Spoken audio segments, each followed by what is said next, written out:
আসসালামু আলাইকুম। গতকাল আমরা শিশির মুন্না নামে জনৈক ব্যক্তিকে গ্রেপ্তার করি। তার গ্রেপ্তারের বিষয়ে এবং তার কিছু প্রতারণার বিষয়ে আপনাদের মাধ্যমে দেশবাসীকে অবহিত করার জন্য আজকের এই প্রেস ব্রিফিং।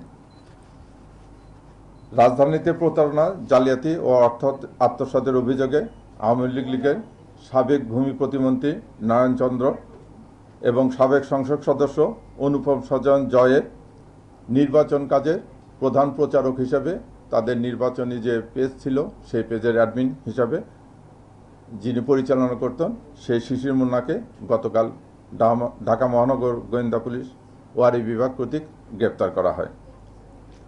কাতারে সরকারি প্রকল্পে বিনিয়োগের প্রলোভন দেখিয়ে গ্রেপ্তারকৃত শিশির মুন্না ও তার সহযোগীরা এক ব্যবসায়ীর কাছে ধাপে ধাপে 11,27,000 টাকা গ্রহণ করে। পরবর্তীতে তারা ভুক্তভোগীকে জাল ভিসা ও নকল বিমানের টিকিট সরবরাহ করে। প্রতারণার বিষয়টি বুঝতে পেরে ভুক্তভোগী টাকা ফেরত চাইলে অভিযুক্তরা টালবাহানা শুরু করে এবং তাকে প্রাণনাশের হুমকি দেয়।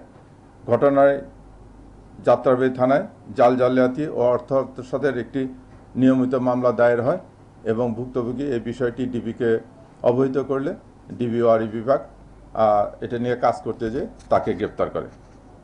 পরবর্তীতে আমরা একাধিক ভুক্তভোগীর সাক্ষাৎকার পাই, তারা ডিবি অফিসে আসে এবং আমরা জানতে পারি সে প্রায় 14-15 জন লোকের কাছ থেকে এরকম বিভিন্নভাবে টাকা নিয়েছে। কাউকে বলেছে বিদেশ নিয়ে যাবে, কাউকে বলেছে যে কাতারে ইনভেস্ট কোম্পানি আছে তাকে সে পার্টনার বানাবে, ব্যবসায়িক পার্টনার বানাবে, এইসব কথা বলে। এখানে উল্লেখ্য যে 5ই আগস্টের পর সে ইয়ের সঙ্গে অন্যান্য স্বৈরাচারের দোসরদের সঙ্গে সেও পালিয়ে যায়। 2025 সালে সে আবার দেশে ফিরে এসে সে কম্পিউটারে অত্যন্ত এক্সপার্ট। সেই বিভিন্ন এই কম্পিউটারে কলাকৌশল করে জাল ভিসা, জাল টিকিট এগুলো তৈরি করে মানুষকে দিত এবং প্রতারণা করত। এবং সে এত ধুরন্ধর, কেউ যদি তাকে কোনো কথা বলতো সে এই আমলে এসেও কয়েকজনকে ঠিকানা দিয়ে বলছে যে হ্যাঁ আপনাদের সঙ্গে আলাপ করব, অমুক মন্ত্রীর সঙ্গে কথা হয়েছে, অমুক এমপির সঙ্গে কথা হয়েছে, আপনারা সংসদ ভবনে আসেন। কয়েকজনকে সংসদ ভবনের ওই দক্ষিণ প্লাজার ওখানে নিয়ে যায় কথা বলে বিভিন্ন এই বর্তমান সরকারের বিভিন্ন মন্ত্রী এমপিদের কথা বলে মানুষের নিকট প্রতারণা করছে।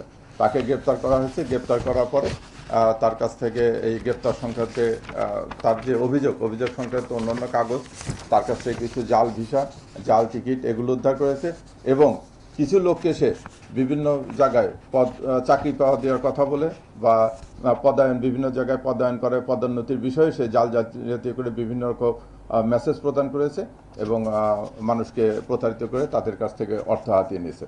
তাকে গ্রেপ্তার করা হয়েছে এবং তার বিরুদ্ধে একটা মামলা দায়ের হয়েছে এবং আরও মামলা প্রক্রিয়াধীন আছে। তা আমরা আপনাদের মাধ্যমে দেশবাসীকে এটা বলতে চাই যে এরকম প্রতারকের চক্রে আপনারা পড়বেন না, প্রতারকের ব্যাপারে সাবধান থাকবেন। বিদেশ যাওয়ার ব্যাপারে কাউকে এরকম জালিয়াতির মাধ্যমে কেউ যেন টাকা আত্মসাৎ না করতে পারে সে ব্যাপারে আপনারা সচেতন থাকবেন। ধন্যবাদ সবাইকে।